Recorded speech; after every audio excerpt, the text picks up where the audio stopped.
Okay, class 11, I will just first of all in this video revise all that I have discussed with you related to Python programming. In my first video, I told you how to assign various kinds of literals. I believe you remember the term. Literal means constant values. The types of literals and how they are written against a variable, how they are given or assigned to a variable, that I told you.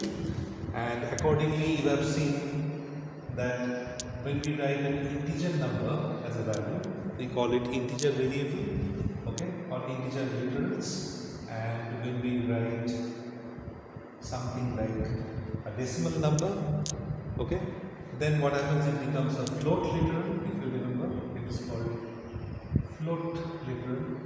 This is called integer literal, okay.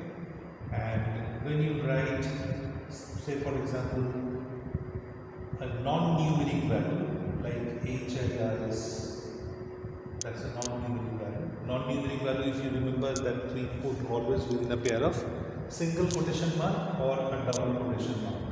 Okay, that means I can write like this also, a variable st equal to say Ankit Kumar. This also can be written. Like look at this, I wrote Ankit Kumar within a pair of single quotation mark. These kind of things are called string, if you remember. Okay. Then also I told you there is another kind of value called Boolean value or Boolean literal. What happened? There are only two kinds of Boolean literals, true and false. So if you write a variable equal to true, it has to be written, that means T has to be written in capital. You cannot write any other form. Or if you write a variable equal to false, okay, particularly these two, only these two literals are called Boolean literals. Okay? And another thing we saw, giving a complex number as a value. I explained already yesterday what is a complex number. What is complex number? Complex number is like when we cannot compute a quantity like root over minus 1. So if I have to compute root over minus 64, I can write this as minus root over minus 1 multiplied by root over 64. Now we know that this will be plus or minus 8, let's say plus 8, but we do not know how to calculate this one. In mathematics, this value cannot be computed. So this part basically which cannot be computed, this is represented by alphabet I. Okay, letter of alphabet I represents that, where I means root over minus 1. This is called a complex number. When you write I, use I basically in any mathematical expression, that is called a complex number. So generally what happens, the complex number always will be in the form of x plus you can say yi. Though we not use the word the letter I in Python programming, we write j to represent root over minus 1. So here basically what happens, if you write, say if I write iy, always will be in this form, we can say this is called the real part of the complex number. This is called the real part of the complex number, and this part which is attached to I, that is called the imaginary part of the complex number. Okay? One is called real part, another is called imaginary part. We can give this kind of values also. For example, if I write 4 plus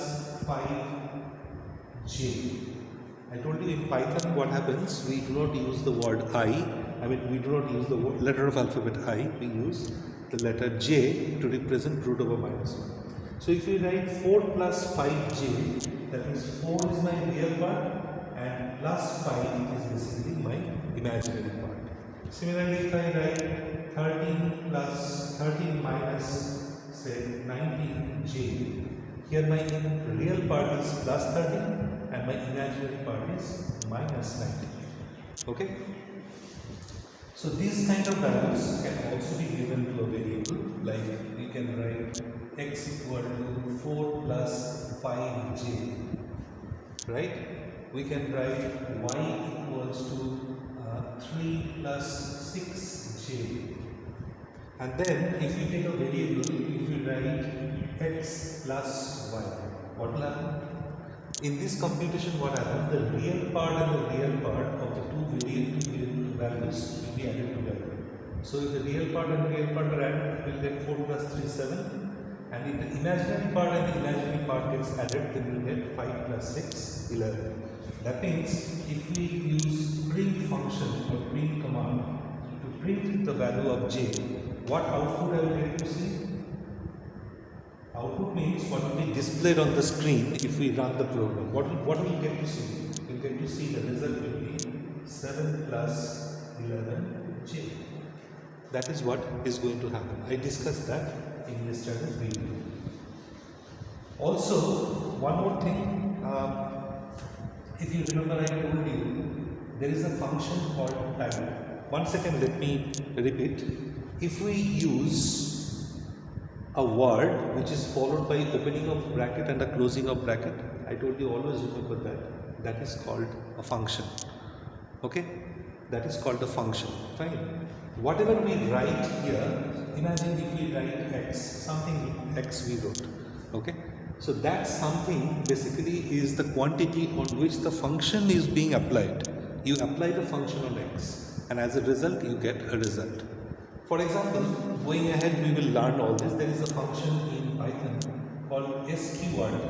Sqrt function is used to find the square root of a number. Okay? So if you use it, basically if I write 64 within the bracket, it is called the function bracket. If we write 64 within the bracket, that means I want to use the function, I want to apply the function on the value 64. So I will get, as a result, I will get the square root value of 64. So if you write print this, that means print is also a function. Print function is being used on another function called sqrt. Okay? So there are two functions involved here. One is print function, another is apply on. Look at this very carefully. Another is sqrt function. So I am trying to print the computation value of sqrt is 64. Okay. So basically the result will be 8.0. We will discuss it later why it is 8.0. It always displays the result in decimal numbers, in terms of decimal numbers. So always, even if the result is an integer result, it will show you as 8.0, not 8. Okay. Now we will talk about this particular function type. I was explaining it yesterday. Type is used, for example, there is a variable, say I wrote v equal to 5. Okay. Say I take another variable x equal to 45.67. I wrote took another variable z equal to whatever, x, y, z, w, or say I wrote class 11. Perfect example of a string value. Okay. If you have variables like this, type function helps us understand what kind of variables or what kind of constant values the variables are holding. Like if I apply on the variable v, so it will display what kind of value b is holding. So b is holding an integer value, so it will display a result like this, class int. This int, this basically the word int is giving you a hint that it is of integer kind of data. It is holding an integer data. Similarly, if you use it on x, type x, you will see here instead of int, x is holding a decimal value. It will show you a word like this, float. Float means it is holding a floating point value. Okay. And if you use it on z, okay, if you use it on z, you will see it is displaying a word str. This str is basically short form of string. Similarly, if you take a boolean with a variable like b equal to say false, right?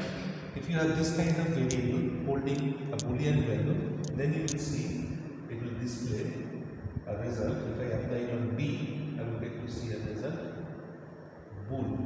This word bool, short form of boolean, will clearly give me a hint that a boolean value is stored in b. Another technique I told you, how to input.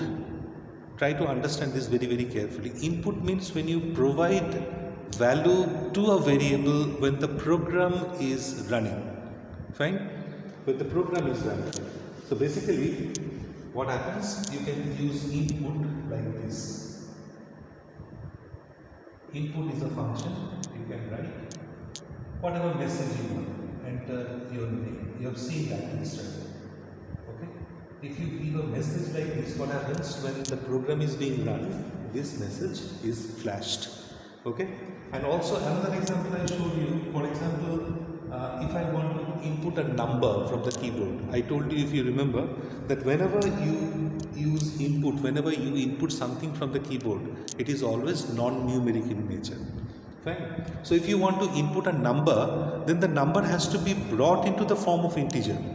So in order to do that, what we do, we use a function int, and within this function bracket, we write input. So this is the int function bracket. Why did I make it so big? Because here input and the message has to come. Enter a number. So how does it work? Okay, it works this way, that whatever you input from the keyboard, that is non-numeric. That non-numeric value is converted into numeric by this int function, and then it is assigned to x. So similarly, if you want to input, if you remember yesterday I showed you, if you want to input a decimal number, then you have to write here float, because then int function will not be able to convert it to the decimal figure. You need float for that. Okay, so let me finish this video here. In the next video I will discuss some other concept.